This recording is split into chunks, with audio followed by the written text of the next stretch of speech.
All India quota में participation करना ये मैंडेटरी है। यूपी में डायरेक्ट एडमिशन थ्रू एजेंट हो सकता है। तेलंगाना स्टेट में कैटेगरी बी का फर्स्ट ईयर का फीस स्ट्रक्चर डबल होता है। अगर महाराष्ट्र प्रोसेस में स्टूडेंट ने प्राइवेट कॉलेज के ऑप्शन दिए तो क्या वो गवर्नमेंट कॉलेज के लिए एलिजिबल ही नहीं है। कर्नाटका का एक top college KMC Manipal Mangalore, इसका कोर्स एमबीबीएस का सिर्फ 4 साल का है।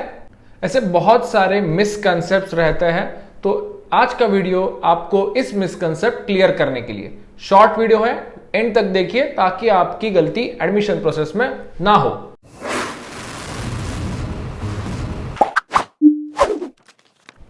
ऑल इंडिया कोटा प्रोसेस मतलब एमसीसी प्रोसेस ये मैंडेटरी नहीं रहती। जिनको भी एम्स में या फिर डीम्ड यूनिवर्सिटी, जिपमर, एएफएमसी ऐसे कोर्सेज में या फिर 15% all India quota for government इस जैसे कॉलेजेस में अप्लाई करना है, उनको वो भरना मैंडेटरी है। बट अगर किसी को लगता है कि कौन सी भी पर्टिकुलर स्टेट प्रोसेस में वो जाना चाहता है तो ऑल इंडिया कोटा का फॉर्म भरना is not mandatory. UP state का तो कोई एग्जाम्पल मत ही दे तो बेटर है, क्योंकि यूपी कॉलेज में प्राइवेट कॉलेजेस में मैनेजमेंट कोटा, इंस्टीट्यूशनल कोटा या फिर एनआरआई कोटा ऐसा कोई रखा ही नहीं है। तो सारे जो एडमिशंस होते हैं वो थ्रू ऑनलाइन प्रोसेस है, तो एजेंट वगैरह का कुछ सवाल ही नहीं। और इंपॉर्टेंट बात, यूपी छोड़ दीजिए, पूरे ऑल ओवर इंडिया में कौन से भी कॉलेजेस में आपको एडमिशन चाहिए तो सारा प्रोसेस थ्रू ऑनलाइन मेरिट ही होता है।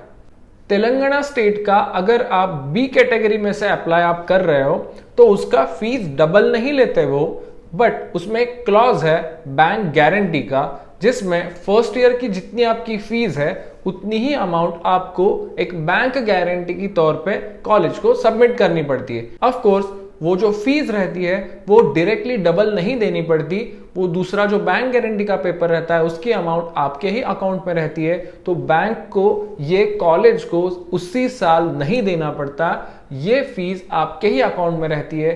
तो तेलंगाना स्टेट प्रोसेस में आपकी फीस सिर्फ 1 साल की ही जाती है, डबल भरनी नहीं पड़ती है फर्स्ट ईयर में।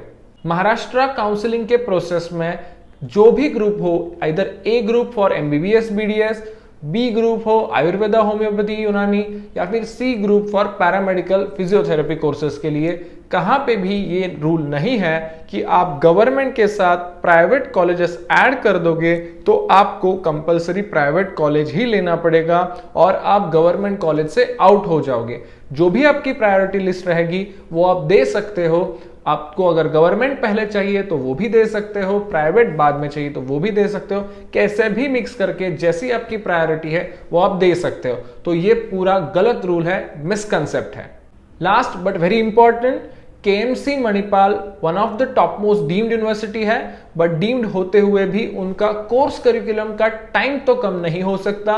जो भी मेडिकल काउंसिल ऑफ इंडिया ने डिफाइन किया रहता है 4.5 + 1 ईयर, इतना ही कोर्स ड्यूरेशन उनके पास है, तो सिर्फ वो फीस जो है वो 4 साल की लेते हैं। मतलब इसका ये नहीं रहता कि कोर्स ड्यूरेशन ही कम है। अगर हम फीस स्ट्रक्चर के हिसाब से देखें तो एकेडमिक ईयर इसके हिसाब से वो 4 साल की फीस लेते हैं, बट जो एक्चुअली पढ़ाई रहती है वो 4.5 ईयर्स की रहती है प्लस 1 ईयर इंटर्नशिप। ये सारे जो पॉइंटर्स है उसका पार्ट 1 ये रहेगा। पेरेंट्स जो मुझे पूछते हैं या फिर उनको जो डाउट्स आते हैं वो मैं यहाँ पे एक्सप्लेन करने का ट्राई कर रहा हूँ। ऐसे बहुत सारे कंसेप्ट्स, शायद से मिसकंसेप्ट आपके दिमाग में रहेंगे। ये अब प्रोसेस, इंपॉर्टेंट प्रोसेस स्टार्ट होने वाला है, तो मुझे लगता है कि ऐसे आपको कौन से भी क्वेश्चंस हो तो कमेंट में मुझे बताइए, ताकि उस पर भी मैं ये सही है या गलत इसके ऊपर वीडियो बना पाऊँ। और कौन से भी आपके सजेशंस रहेंगे रिगार्डिंग वीडियो तो मुझे वो भी पोस्ट कीजिए, ताकि इंफॉर्मेटिव वीडियोस के थ्रू आपका ऐसे ही यूट्यूब के थ्रू इंफॉर्मेटिव काउंसलिंग हो सके। अस्मी करियर के यूट्यूब चैनल को सब्सक्राइब कीजिए ताकि सारे अपडेट्स आपको मिलते रहे। हमारा जो टेलीग्राम और व्हाट्सएप ग्रुप है उसको भी ज्वाइन कीजिए ताकि आपको सारे अपडेट्स टाइमली मिल सके। अगर किसी को पर्सनलाइज काउंसलिंग चाहिए तो आज ही अस्मी करियर के रिस्पेक्टिव ऑफिस में कांटेक्ट करके एनरोल कीजिए, ताकि आपका एडमिशन हसल फ्री और परफेक्ट तरीके से हो जाए। मिलते हैं नेक्स्ट वीडियो में, तब तक के लिए धन्यवाद।